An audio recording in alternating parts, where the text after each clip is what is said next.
Bonjour les amis, bienvenue sur la chaîne L'Étincelle. Je vous fais un petit tirage express Noël. Et oui, Noël, alors, quelles sont les énergies qui viennent à nous? Quels sont les conseils?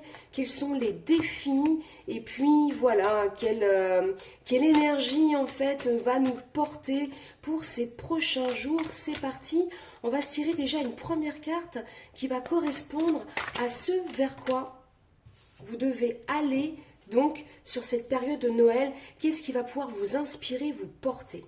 Ensuite, une deuxième carte sur ce qu'il faudra peut-être éviter. C'est très drôle. Et puis enfin, une dernière, je vais vous expliquer, ne vous inquiétez pas.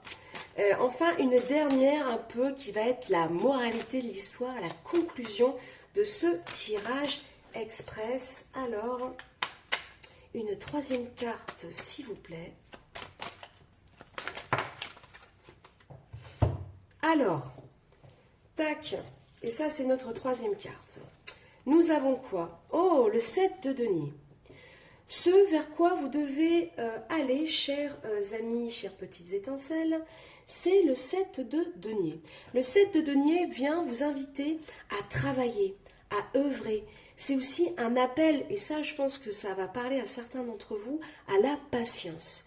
Voilà, soyez patience, vous allez récolter les fruits peut-être de vos bonnes actions, peut-être de votre charité, peut-être de votre patience, mais voilà, il ne va pas falloir être trop dans le fait de rentrer dedans, de vouloir des résultats tout de suite. Non, là c'est vraiment une carte, vous voyez, d'alignement et d'humilité. C'est très très fort parce que là on vient vous dire qu'est-ce que vous devez éviter, le fou. C'est une énergie de dispersion qui ne va pas du tout être porteuse. Là, on vous dit évitez l'éclatement, évitez peut-être une spontanéité un peu dérangeante. Ça ne veut pas dire qu'il faut se brider, mais ne pas réfléchir du tout à ce qu'on fait, à ce qu'on dit, à ce qu'on est. Ça ne va pas être un positionnement nécessairement très juste pour ces prochains jours. Et puis... La synthèse, c'est l'arcane majeur, encore un arcane majeur, hein, le diable. Alors, c'est pas la carte la plus jolie, surtout dans le tarot mystique du tarot, mais cela dit, n'ayez pas peur.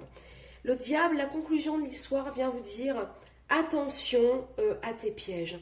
Attention à ne pas être tenté de retomber toujours dans tes mêmes travers ou de tomber aussi dans les pièges des autres. C'est-à-dire, attention aux jeux de pouvoir, aux manipulations, aux faux sourires, à des relations qui ne sont pas toujours très saines et équilibrées.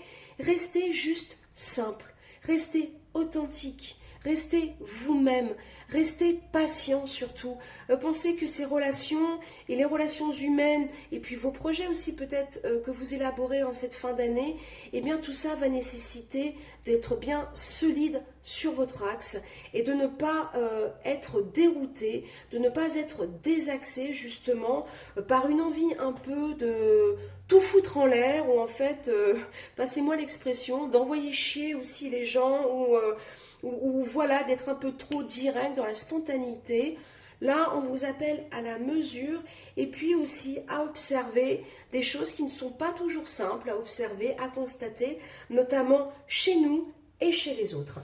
Rapidement, avec les oracles akashiques, on va voir ce qu'on est aussi à travailler justement au niveau de nos défis personnels. Où est mis le projecteur pour cette période de Noël, s'il vous plaît? Sur l'énergie yang. L'énergie yang, c'est un coup, d'ailleurs vous voyez le dos de deck, c'est très rigolo, entreprendre. L'énergie yang te dit, c'est une énergie de travail aussi, c'est une énergie de faire. Donc moi j'entends vraiment, que ce soit au sens propre, au sens métaphorique, travailler, œuvrer pour de bonnes relations, de saines relations, travaillez dans vos projets, dans votre boulot, si vous avez encore des choses à finir. Ne perdez pas patience parce que tout ce que vous allez semer sagement, sereinement, humblement, en tenant bon, eh bien ce sera porteur. Peut-être pas là tout de suite, mais ce sera porteur. Ne soyez pas tentés d'être vraiment dans le bâclage ou dans des relations de force pour obtenir ce que vous voulez. Un dernier petit message, parce que c'est bientôt Noël, avec l'oracle des anges. Qu'est-ce que l'oracle des anges peut venir nous dire? Vous avez vu comment elle a sauté? Lâcher prise? Bah oui. Ça, c'est un vrai bon message de Noël, je trouve. Lâcher prise, cela ne sert à rien de chercher à escalader une montagne pieds nus. Repars à zéro, lâche tes exigences, il y a un chemin plus facile. Quand le moment sera venu, ce nouveau chemin va apparaître. Voilà les amis, je vous laisse avec ce très beau message. Je vous souhaite de belles fêtes à tous, un bon Noël et à bientôt.